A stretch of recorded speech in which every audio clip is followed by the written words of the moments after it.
since the January 7th meeting. And we have now Mr. David Mitchell from ABLE, and he will tell you what this acronym means. Please give Mr. Mitchell a round of applause.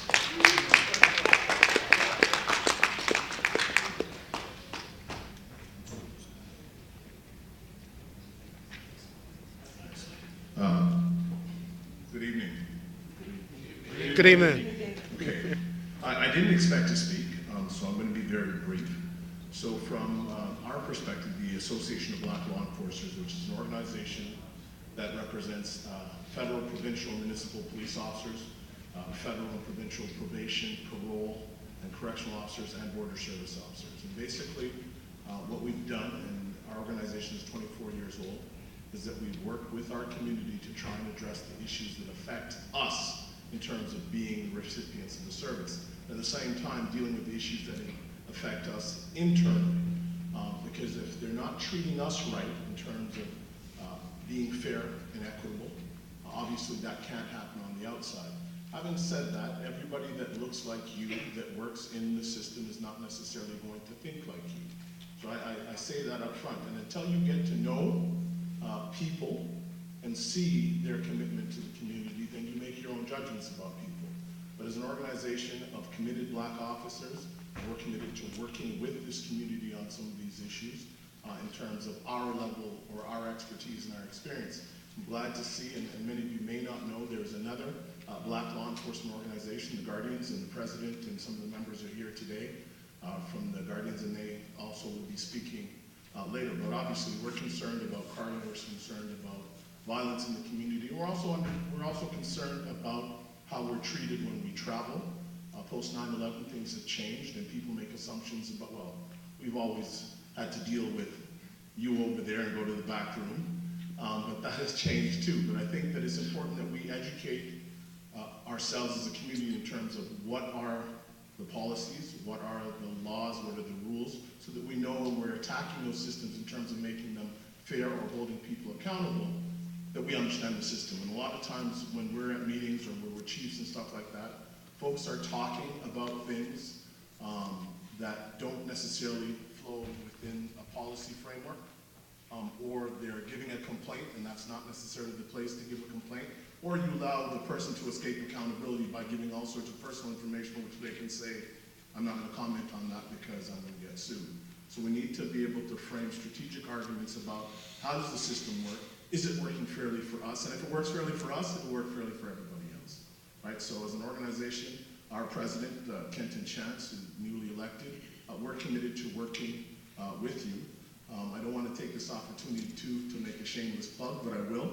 On May the 24th, we have our awards ball. Since our inception, we've given out over $140,000 in scholarships to young people from our community, going on to post-secondary studies and all sorts of criminal justice areas in order to make the system more fair. We've got young people that are going through the system that understand what it means to be black, what it means to be fair. That will come out in terms of how they perform their duties. This year we're going to recognize two very important people. Captain Ron Johnson from the Missouri State Police. He's the black officer that the governor put in charge when the Ferguson mess starts, so he's coming up. And our keynote speaker this year will be Deputy Commissioner Kim Beattie. She's the first black female Deputy Commissioner of the Buffalo Police Department. So we ask for your support. Thank you.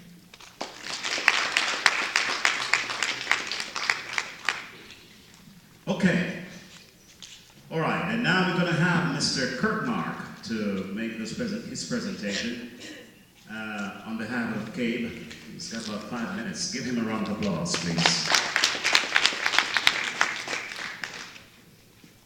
Good evening, ladies and gentlemen. It's always a pleasure to come and address our people.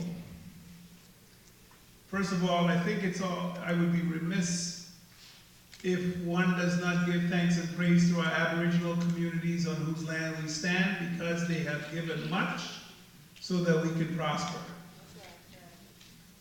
And the reason why is because in terms of those voices, the voices of marginalized people, when albeit that all oppressions are not equal in their consequences, we know that they too have their struggles, which are not that dissimilar from ours. And I always remember when the ANC wanted to come into Canada many, many years ago, one of the things that they were told by the Canadian government was have nothing to do with the Aboriginal communities in Canada. And you can imagine why.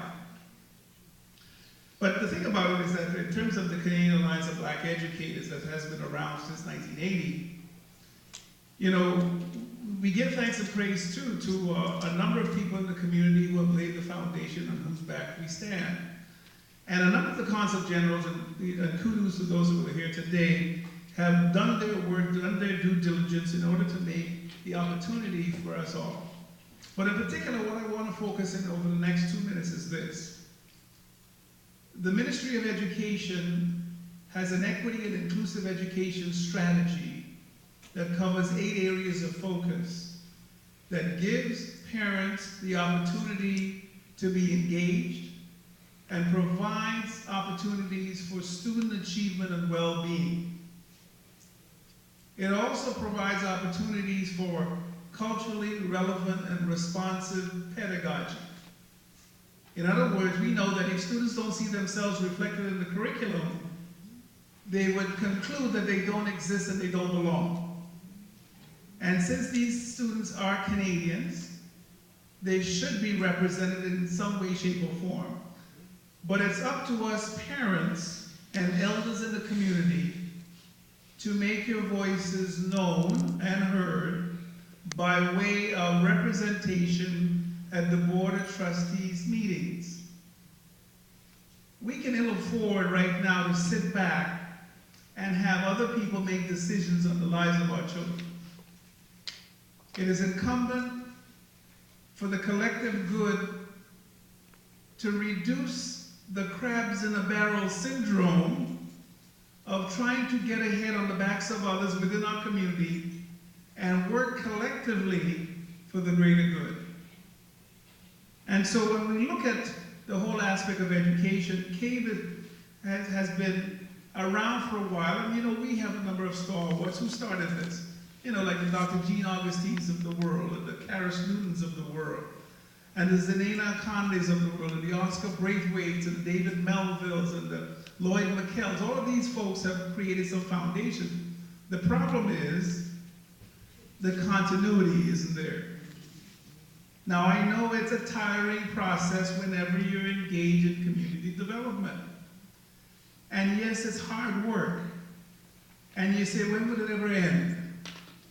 But you know, we have to build capacity by bringing and role modeling for our younger folks, and sometimes taking them by the hand and showing them the ropes. Now, I know that's easier said than done, but we have to have a purpose. And I call for this collective consciousness from us as a community, not to be a statistic in a negative way, but to make a difference in the lives of our children and the future generation. And as Dr. Alvin Curling said, to make sure that there is this capacity to do better and to address what needs to be addressed. Thank you very much.